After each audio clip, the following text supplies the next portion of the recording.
தென்மதுரை வீரனுக்கு என்னுடைய மாமனுக்கு தேக்குமர தேகமடி அம்மாயம்மா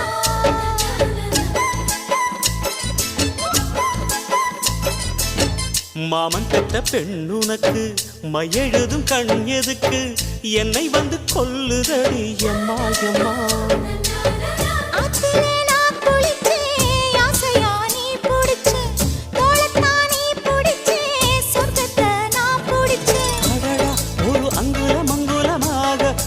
ஆசையில் முத்தங்கள் போட அதை என்னன்னு சொல்லுவேன் எப்படி சொல்லுவேன் நானே.